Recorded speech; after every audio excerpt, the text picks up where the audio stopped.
CEO of New Journey Pack. Autry, how are you, brother? I'm doing well, Mike. Glad to be on board with you. Man, good to talk to you, brother. I'm glad we're on the same team here. Before we talk about school, I want to play this clip here of Senator Warnock, the new senator from Georgia. And here he's giving a commencement speech, and see if we can make sense of his messaging here. Here it is.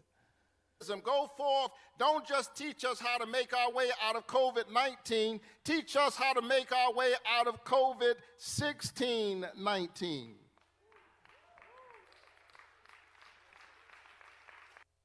Have you heard that clip before? I think the essence is something like, we are a diseased nation, right? That we're not, it's not just the current COVID-19 pandemic that is making us sick. It's the 1619 pandemic that has made America sick for 400 years. What do you make of that? I have not heard that clip before. This is more propaganda. It's very simple. This is more propaganda to destroy the fundamental institutions and foundations of the country. It's to take us down. You can't, America is not founded because of ethnicities or a common religion. It's founded on an idea, right? So that's what makes us unique here in the United States of America. And so to bring about a revolution, what these individuals like Senator Warnock have to do is they have to destroy the idea. They have to shake the faith of the idea of America. And that's what he's determined to do here. Why? And why do they want to? Why not? And especially Warnock, who's by every standard is a successful person. I mean, he's a U.S. senator right now. So, I mean, is it, I know a lot of people, I always go back to follow the money, right? So there's obviously people are going to make a lot of money off this, like a Robin DiAngelo and stuff like that. But there's also got to be people who are even deeper believers than just that. So what's the motivation here? I think there's two motivations for Senator Warnock. One is I believe he actually believes this. He spent his life proselytizing this kind of garbage throughout his ministry. So I do believe he believes it. And I think for him, when he looks around his congregation, when he looks around the people in his neighborhood, he sees the downtrodden. He sees people that are hurt. And there's no doubt about it. Folks in Atlanta, in the state of Georgia, particularly Black Americans, are hurting. He sees that.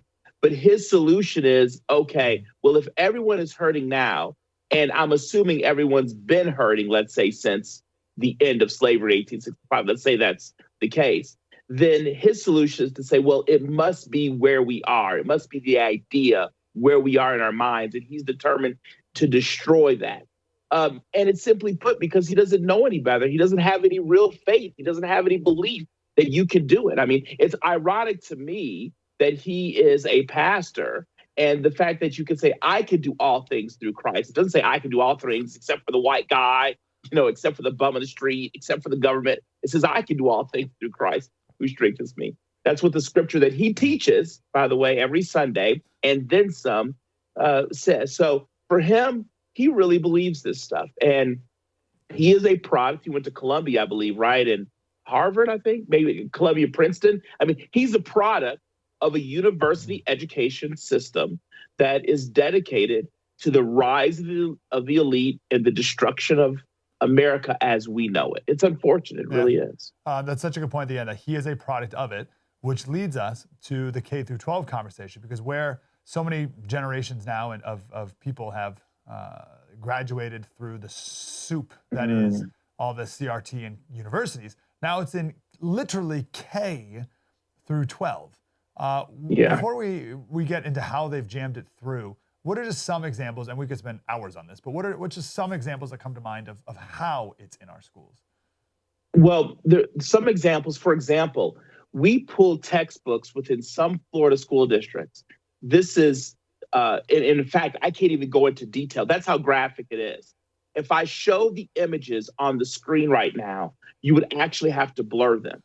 There are textbooks for third graders, fourth graders, fifth graders. I don't think it goes to second grade yet. Actual textbooks, which if you go to Save Florida Schools, I believe it's savefloridaschools.org, by the way, I believe you can find, if we have them up there, you can find the actual images. There's textbooks that depict sex between a man and a woman, sex between a man and a man, sex between a woman and a woman, and they also depict oral sex, proper ways of using a condom, proper ways of manually stimulating use. This is in textbooks, right?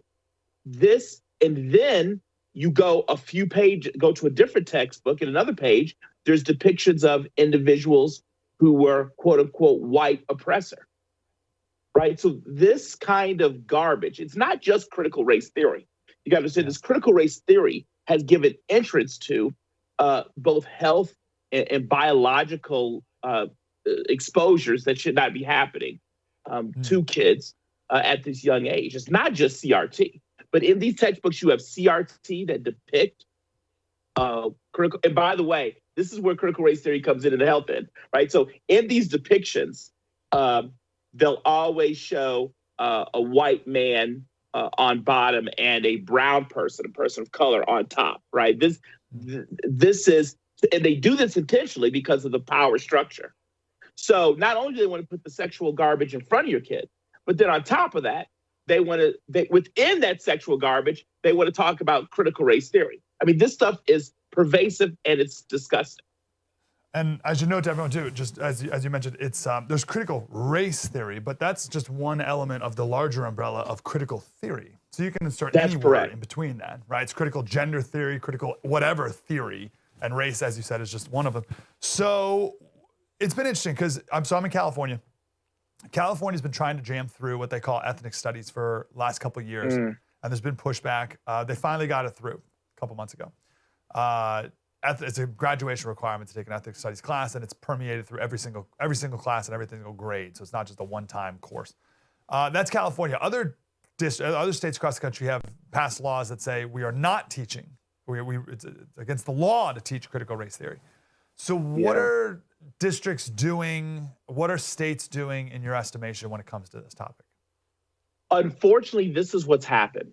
So people like DeSantis, for example, a great leader on this topic, are putting out there saying, listen, we're not teaching critical race theory. We're not teaching critical gender theory. We're teaching reading, writing, arithmetic, and real science. That's what we're teaching. Leave the theory stuff to the universities. That's what we're teaching. And what's happened is he puts out that directive. Then the publishers that publishes these textbooks, they say, okay, well, we can't put the CRT in the textbooks. We got to revise them. So then they go back to the original committee or group of advisors or consultants that designed the CRT books to design the new book. So what you'll find is when you open it up, you'll find just language switching. You'll find code switching there, right? So instead of critical race theory, they'll call it a theory of diversity and inclusion. I mean, this is literally what's happening in states. You got to be very cautious. The real solution, because one of the things I like to be about, Mike, is solution.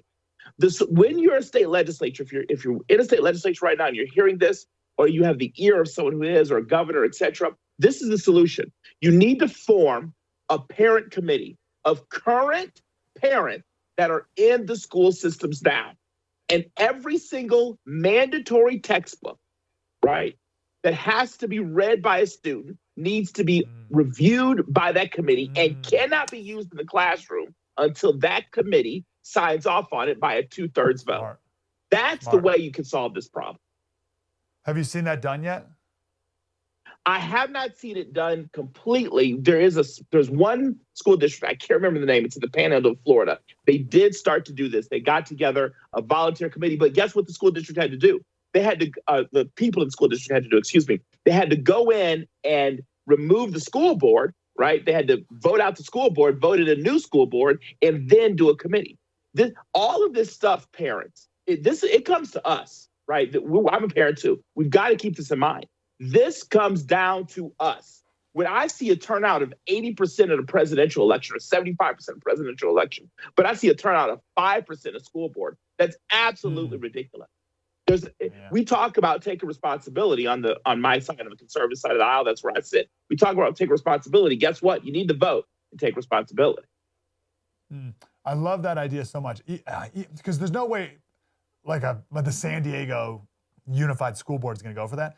But even if there was like an unofficial version of that could push back against the school board, That's now that we have, really important. you're 100% Mike. So we have one in Florida, by the way, right? We have one in Florida. There is a group. What they do, I'm not going to call their names out yet because they're not quite public. Yep. But what they do is they get copies of all the textbooks, they read them, and they're great because they've got donors. And what they do is they take the actual textbook pages, copy it, and then send it to the parents of the district. Yeah, That's another thing you can do. Form it yourself, read them, copy the pages, and send them off. Yeah, you have to. You can't, because you can't trust them. You can't trust the people who are doing this right now. That's for sure. That's correct. Autry Pruitt, man, super grateful you're on the front line. CEO of New Journey Pack. Thanks, Autry. Thanks for being amazing, Mike. Thank you once again. Yep.